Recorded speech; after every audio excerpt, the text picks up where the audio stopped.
له الفضل وله الثناء الحسن من يهده الله تعالى فهو المهتد ومن يضلل فلا هادي له صلوات الله البر الرحيم والملائكة المقربين على سيدنا محمد خاتم الأنبياء والمرسلين وعلى آله وصحبه ومن تبعهم بإحسان إلى يوم الدين. Chapitre au sujet de ses enfants sallallahu alayhi wa sallam. Il avait sallallahu alayhi wa sallam trois garçons.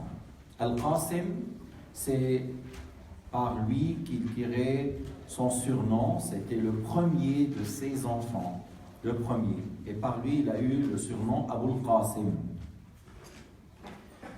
Même celui qui n'arrive pas à dire Ash-Shahada en disant Muhammadur Rasulullah, il peut dire Abul Qasim Rasulullah ou Abul Qasim Rasulullah.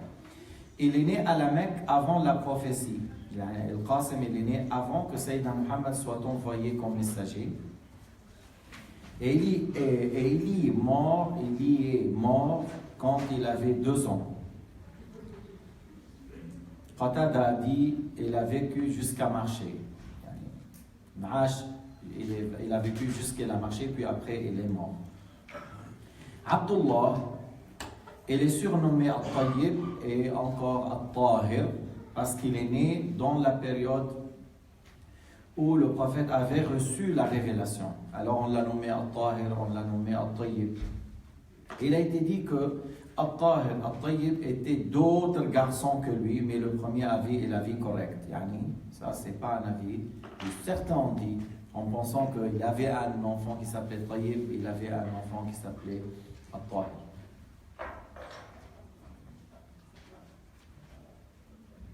Ibrahim, il est né à Médine et il y est mort en l'an 10 de l'Hégire, alors qu'il y avait 17 mois ou 18 mois. Sa mère, c'est Marie al-Qibtiyya, que le roi de l'Égypte, Al-Muqawqis, qui lui a offert. Les filles, Zaynab, on peut après voir certaines choses avant de tourner la page. Zaynab, elle a été épousée par Abu al-As, fils de Al-Rabi', fils de Abd al-Uzza, fils de Abd Shams, qui est le fils de sa tante maternelle, et sa mère s'appelait Hala, la fille de Khuwaylid. Hala, c'est la sœur de Khadija. Elle lui a donné pour fils Ali, qui est mort jeune. Et Umama, que le prophète sallallahu alayhi wa sallam a porté lorsqu'il faisait la prière. Il l'a porté une fois en faisant la prière. Et qui a atteint la puberté, et c'est Ali ibn Abi Talib qui l'a épousé après la mort de Fatima. Fatima, c'est la fille de messager sallallahu alayhi wa sallam. Ali l'a épousée, elle lui a donné plusieurs enfants, dont Al-Hassan, Al-Hussein et Muhsin. Muhsin qui est mort petit. C'est écrit qu'il était mort jeune. Il était mort très petit. Ainsi que Kulthum, la fille de Ali ibn Abi Talib et de Fatima, ils avaient une fille qui s'appelait Kulthum, que Omar ibn Khattab a épousée. C'est Ali ibn Abi Talib qui l'a mariée à Omar ibn Khattab. Et Zaynab, que Abdullah ibn Ja'far, fils de Abu Talib, a épousé. Zaynab, la fille de Fatima. On parle ici les enfants de Fatima. Ruqayya, c'est la fille du messager sallallahu alayhi wa sallam. Et c'est Uthman ibn Affan l'a épousée. Elle est morte en tant qu'épouse, puis elle a épousé Kulthum, la fille du prophète alayhi salatu wa salam, qui est morte aussi en tant qu'épouse. Et Sayyidina Muhammad a dit à Uthman, si on avait une troisième, on te la donne au Uthman, pour dire que que Othman était un compagnon exceptionnel et très cher. Sinon, pourquoi le prophète il lui dit, si on avait une troisième, on te la donne, malgré qu'il y avait beaucoup de compagnons.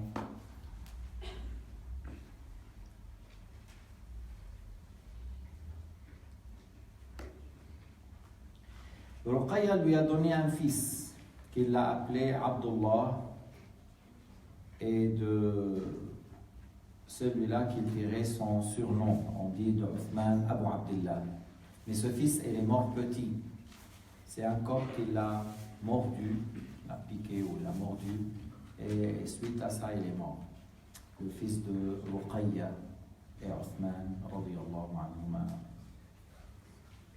On revient à la page précédente, 24, pour dire, notre Cheikh Abdullah a dit, le messager sallallahu alayhi wa sallam mettait parfois Al-Hassan et Al-Hussein sur ses genoux, entre ses bras, et parfois il les portait.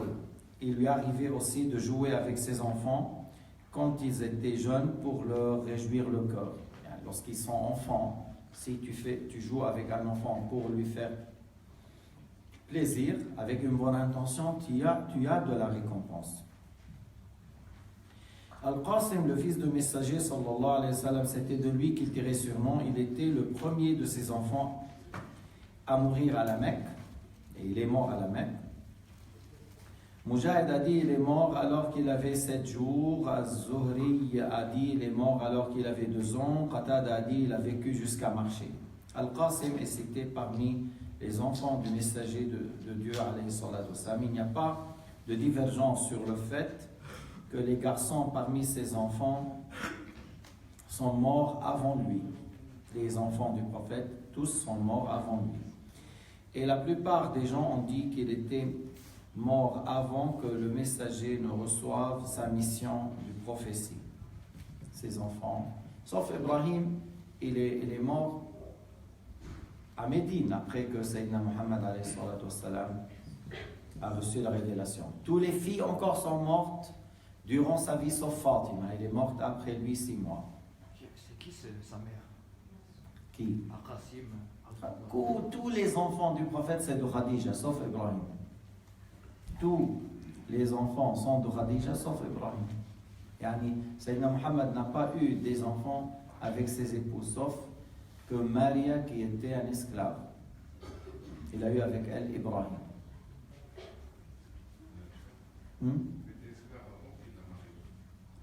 Ou après? Non, pourquoi? Non, il était toujours esclave. Anna, je sais elle a embrassé l'islam, oui. Elle a embrassé l'islam. Le jugement que l'esclave doit être musulman pour qu'il partage avec elle le lit.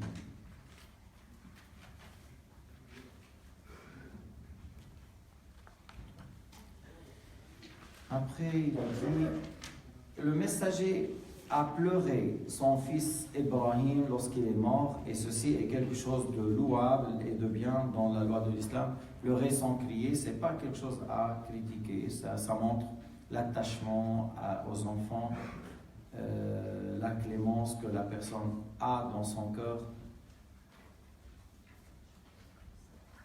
Que l'on prenne garde contre certains falsificateurs de livres qui prétendent que le messager aurait eu un fils, il l'a appelé Abdul Uzza. C'est du mensonge. Sayyidina Muhammad ne donne pas à un de ses fils Abdul Uzza. L'Uzza, c'est un idole. Et qu'Allah Ta'ala l'a purifié l'a purifié de cela. Et l'on a préservé. Allah Ta'ala a préservé son messager qui donne un tel nom à ses enfants. Ceci est une parole infondée qui n'est pas correcte et qui n'a aucun fondement.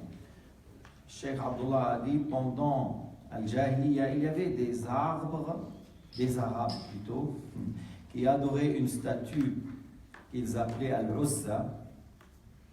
Le messager a envoyé Khalid ibn al-Walid, qu'Allah l'agrée, pour détruire cette statue avec son épée. C'est alors que du fond de l'arbre, une femme nue et noire qui avait ses cheveux étendus est sortie.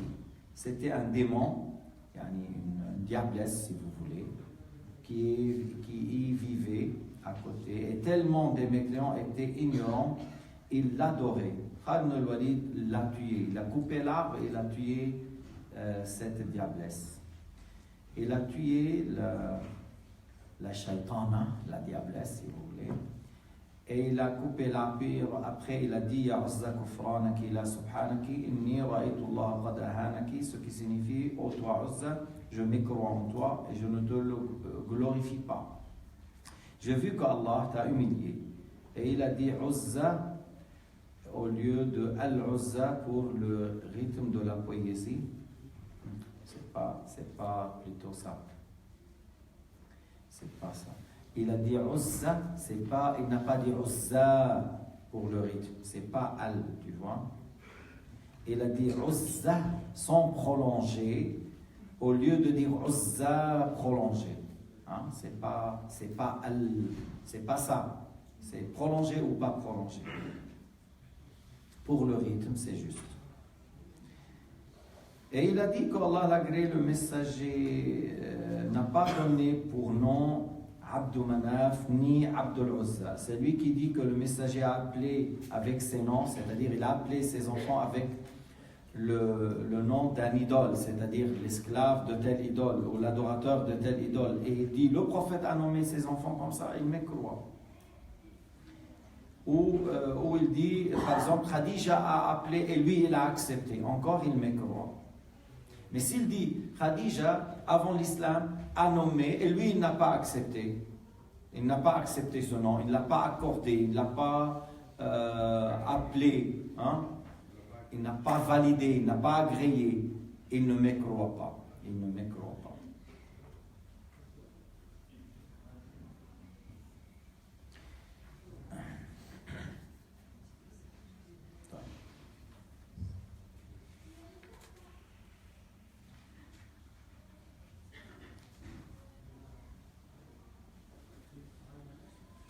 On tourne la page. Les filles étaient donc au nombre de 4 sans divergence à ce sujet de la part des savants. Et ce qui est correct au sujet des garçons, c'est qu'ils étaient au nombre de 3. Le premier qui fut né était Al-Qasim, puis ce fut Zaynab, puis Ruqayya, puis Fatima. Mais Fatima était la meilleure de toutes ses filles. Allah subhanahu wa ta'ala a mis quelque chose chez Fatima. Al-Hassan ou Al-Hussein, après, se sont mariés et ils ont eu leur descendance et des millions, ou on peut dire même actuellement peut-être plus que 100 millions actuellement, ceux qui s'attribuent à Al-Hassan ou Al-Hussein.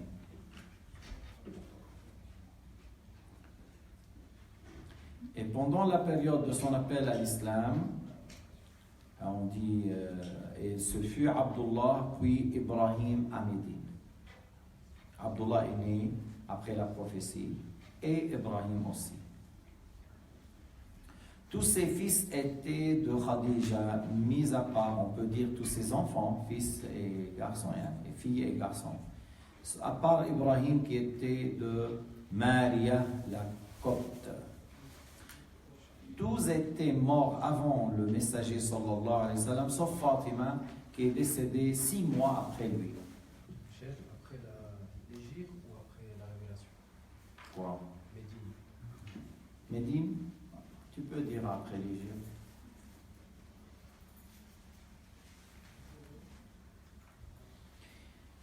Chapitre au sujet de son pèlerinage et de ses umrah. Pas sa umrah. Hammam, fils de Yahya, rapporte de Qatada qu'il a dit, je demandais à Anas combien de pèlerinages le prophète sallallahu alayhi wa sallam a-t-il fait. Il a répondu, un seul, et il a fait 4 umrah. La Umrah du prophète, alayhi salatu wassalam, lorsque les associateurs l'ont empêché d'atteindre la maison sacrée, et ils ont fait tahallul, ils ont égorgé leurs moutons, ils ont rasé leurs cheveux. La Umrah de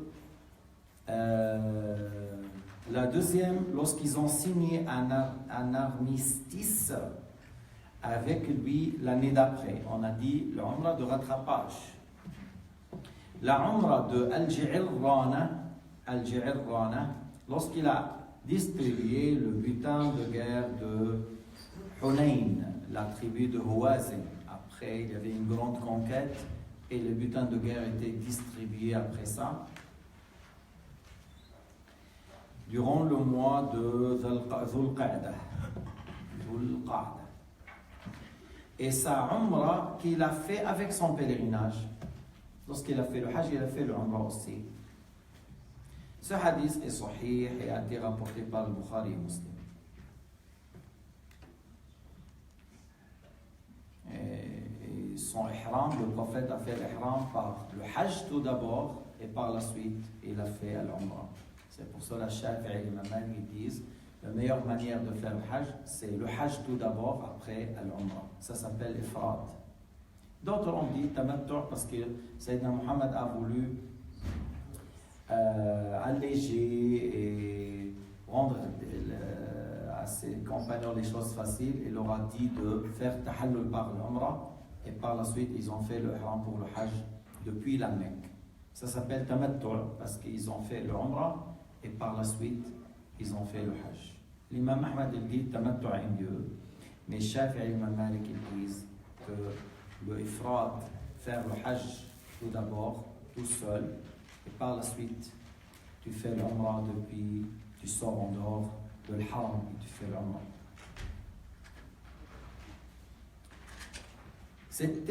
Ceci était après son retour du Médine. Quant à ce qu'il a fait comme pèlerinage à la Mecque et comme Umrah, cela n'a pas été conservé. On dit ce qu'il a fait après l'immigration, c'est un Hajj et 4 Umrah. Mais avant qu'il aille à Médine, qu'est-ce qu'il a fait? Combien de Hajj, combien d'Umrah n'a pas été appris, c'est-à-dire les compagnons n'ont pas cherché à ce sujet. Mais peut-être il a fait plusieurs, mais ça n'a pas été noté, cherché. Mais après l'immigration, il a fait un Hajj et, comme on a dit, 4 Umrah. Et le pèlerinage qu'il a fait est appelé le pèlerinage d'adieu parce qu'il a dit aux gens, c'est possible qu'on ne se voit pas l'année prochaine. Ou il a dit, c'est possible que je ne fais pas le Hajj après cette année. Et il leur a donné conseil, parmi ce conseil de ne pas s'entretenir entre eux. Et il leur a donné conseil de maintenir la prière. Voilà. Et il a donné certains conseils très forts. Et il a dit ce qu'on a dit, peut-être que vous ne nous verrez plus après cette année. Et dans une version, c'est peut-être je ne fais pas le Hajj après cette fois, après cette année.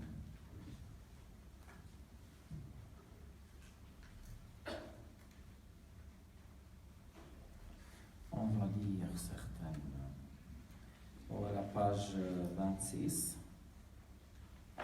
Cheikh Abdullah a dit, il est rapporté dans le livre de Bukhari que lorsque le messager revenait de pèlerinage ou d'une umrah ou d'un voyage, il disait La ilaha illallah wahdah, nasara abdah, wa azza jundah, wa hazam al-ahzaba wahdah, qui signifie il n'est de Dieu qu'Allah, lui seul, il n'a pas d'associé. Il a donné de la victoire à son esclave, il a donné la gloire à son armée, si on peut dire. Et il a eu la victoire sur toutes les factions, lui seul. Lorsqu'il a dit lui seul, on sait que les musulmans ont pris victoire sur les incrédules. Mais Allah a dit lui seul. Ça veut dire leur acte est créé par Allah. C'est pour cela qu'il a dit lui seul. Parce que les actes des musulmans, c'est créé par Dieu. Sont créés par Dieu. Encore Cheikh a dit, il est rapporté dans le livre de Bukhari que le prophète alayhi salatu wassalam s'est rasé la crâne pendant le pèlerinage d'adieu. Il a commencé par la partie de droite et il a dit au coiffeur qui s'appelait Abu Talha, partage-les parmi les gens. Alors Sayyidina Muhammad qui a ordonné de partager ses cheveux. Pourquoi? Parce que ça va être pour eux quelque chose de trop cher et très touchant d'avoir les cheveux après dans leurs mains. Comme ça, ils méditent, comme ça, ils cherchent la baraka, comme ça, ils pensent à leur prophète. Et sinon, même avant ça, un incrédule a dit, moi j'ai vu des rois, j'ai rencontré des rois à droite, à gauche dans le monde, mais j'ai jamais vu une personne aussi glorifiée comme Mohammed entre ses compagnons. S'il crache, ça ne va pas toucher le sol. Ça va être dans la main de quelqu'un ou dans l'habit de quelqu'un. Il a dit, j'ai jamais vu ça avec les rois. Mais pourquoi les compagnons ils faisaient ça? Et la salive ne touche pas le sol. Ils cherchaient la baraka, ils prenaient la sueur, ils mettaient dans le parfum par bénédiction pour la baraka et pour que le parfum devienne plus bon encore. Et la jubba, ils prenaient, ils mettaient ça dans l'eau et ils donnaient aux malades. Et ainsi de suite. C'est pour cela alors, nous, Ahl Sunnah wal Jama'a, on cherche la baraka du prophète alayhi salatu wassalam après sa mort, comme ils ont fait ses compagnons, comme lui il a enseigné encore ses compagnons. Mais le Wahhabiyya, c'est des gens qui sont malades. Marwah al-Khabi, un idiot, il a lu chez nous que voilà, le prophète a ordonné à Talha de partager les cheveux. Et il rit comme ça, comme si le hadith n'est pas juste. Il dit, ah, mais toi, tu es quoi? Non, tu n'as pas vu, c'est rapporté par le Bukhari. Et ça veut dire que le livre de Bukhari, c'est accepté par la communauté, sauf 3 ou 4 hadiths. Et ça c'est un hadith qui est confirmé juste. Mahroumoun. Avant, à la Médine, dans la chambre où Sayyidina Muhammad est enterré, il y avait beaucoup de choses. Des habits du prophète, de ses épées, de ses lances, il y avait beaucoup de choses dedans. Et les Ottomans ont pris parce que les autres, il allait quoi? Les vendre, et les étouffer, les cacher. Il n'y avait rien. Lorsqu'ils ont, normalement, à Médine, c'est là où il fallait trouver le plus de ces choses, des affaires de Sayyidina Muhammad, ou de ses compagnons, ou de sa famille, mais rien. Mais dernièrement, j'ai entendu qu'ils ont fait quelque chose amusé pour l'Uthaymin. C'est un homme égaré, pour eux l'Uthaymin. Ils ont fait amuser pour ses lunettes, pour son stylo, pour son petit cahier. Alors l'Uthaymin, celui-là, cet homme égaré, qui dit, il faut croire au messager. Le premier c'est Nuh, le dernier c'est Muhammad. Le premier Nuh et Adam, et Shis, et Idris. Celui-là, l'Uthaymin, il dit Allah a 2 yeux, c'est pas un 2. Parce que le prophète a dit Allah n'est pas bon. Alors il a dit il a 2 yeux réels. Il a dit 2 hanches réelles. Celui-là, ils font un lieu pour visiter, voir ces objets.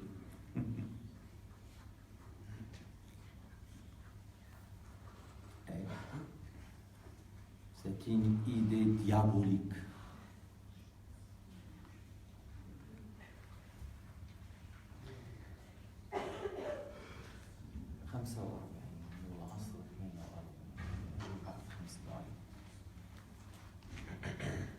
Chapitre à propos de ses conquêtes. Vraiment, c'est très très bref. Très très bref. Un jour, on va faire un chapitre que pour ça. Le messager de Dieu, sallallahu alayhi wa sallam, a accompli lui-même 25 conquêtes. C'était la vie qui est mashhour, répandue. Et c'est ce qu'a dit Muhammad ibn Ishaq, ainsi que Abu Ma'shar, Moussa ibn Uqbah et d'autres. Voilà. Que lui-même est sorti dans 25 conquêtes.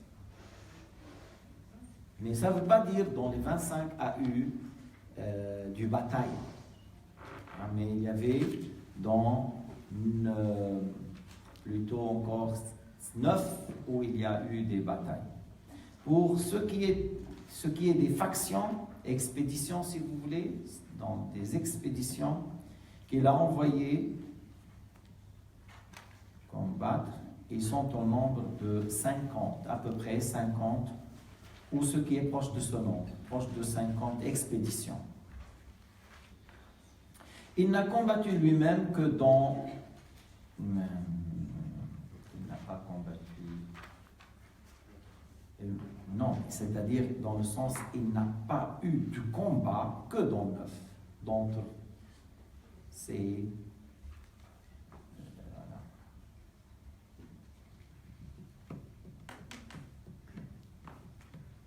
Laissons, peut-être c'est moi qui se trompe.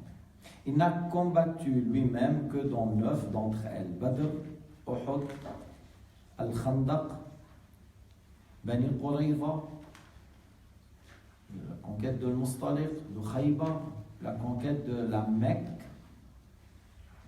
C'est ça, moi je vois, c'est-à-dire il n'a pas eu de combat que dans ces 9. Par exemple, dans d'autres, certains, par exemple, l'ennemi a pris fuite. Ils ont laissé leur place et ont pris fuite. Tu vois, à Tabouk, par exemple, Héraclius, il a formé une armée de 100 000 et il leur a donné de l'argent pour une année, dans l'intention d'attaquer la Médine. Et Sayyidina Muhammad a pris les choses sérieusement et il est sorti pour le confronter avec 40 000. Et lorsque l'autre a entendu que le prophète est sorti pour le confronter, il a dit aux gens, chacun il revient chez lui. Il a les 100 000, il les a dispersés, chacun qu'il revient chez lui. Il a fait dissoudre cette armée sans combat. Et bien sûr, c'était par peur et crainte, parce que lui, il savait que Sayyidina Muhammad est un prophète messager. Il a été dit qu'il a combattu également à Wadi al-Qura ainsi que la région qui s'appelle Al-Ghaba, qu'il y avait encore un combat, et qu'avec Bani Nudayr. Mais ce qui est connu pour Bani Nudayr, qu'on les a expulsés. On les a expulsés. Mais voilà, ça a été dit.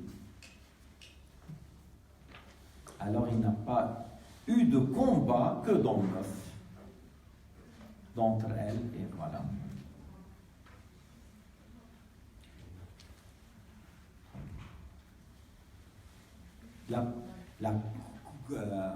On peut dire la grande bataille dans ces batailles, c'était Badr. Mais dans les expéditions, c'est-à-dire des fois lui, il a envoyé 4 ou 5. Une fois, ils étaient 4 ou 5. Ils ont fait vraiment une expédition très réussie. Une fois, ils étaient 300. Et ils ont pris avec eux un sac de dattes pour 300 personnes.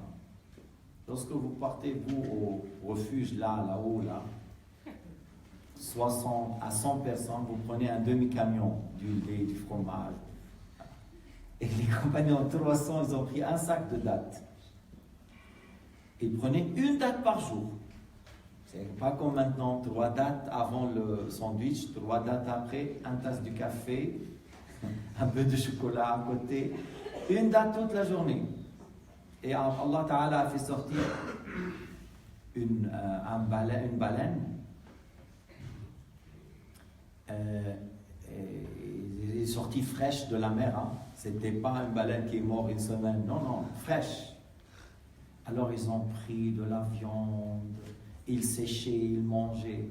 Dans le trou de l'œil, la cavité de son œil, 13 personnes, ils se sont assis. 13 dans la cavité de l'œil. Ils passaient sur le chameau, sous les squelettes là, un chameau, ils passent au-dessous. Et ils ont parlé au prophète alayhi salatu wassalam, ils ont dit, Sayyidina Muhammad a dit, est-ce que vous avez de cette viande? Ils ont dit que oui. Il a dit, c'est Allah qui a fait sortir pour vous, par sa clémence, il a fait sortir, parce que comme ils étaient nombreux, il n'y avait qu'une date par jour. Et il a mangé, Sayyidina Muhammad, de cela. Alors, dans certaines batailles ou dans certaines expéditions, il y avait une perte. Par exemple, dans certaines expéditions, tous les compagnons ne reviennent pas, ils sont tous morts. Deux fois, leur chef, il revient vivant. Dans la bataille d'Uhud, on ne dit pas que le prophète a perdu.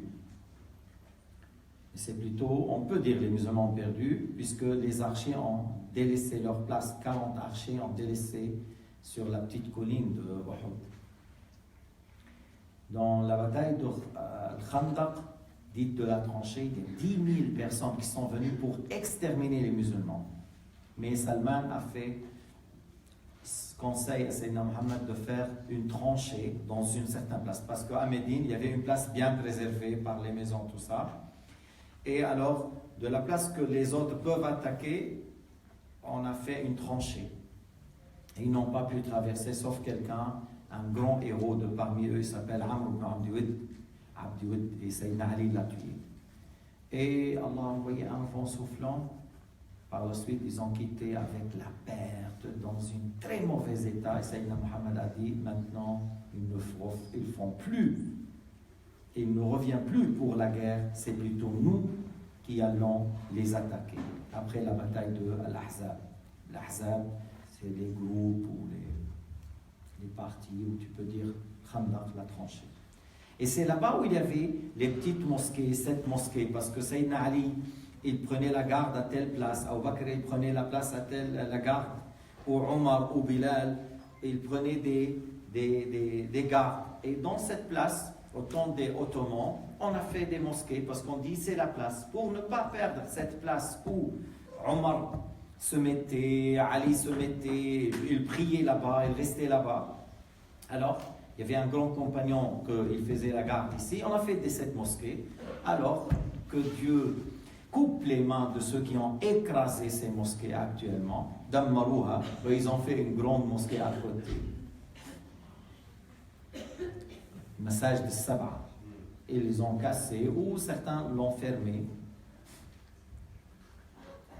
Allah les a privés de la baraka de Sayyidina Muhammad et de Sahabatihi wa Ali Bayti.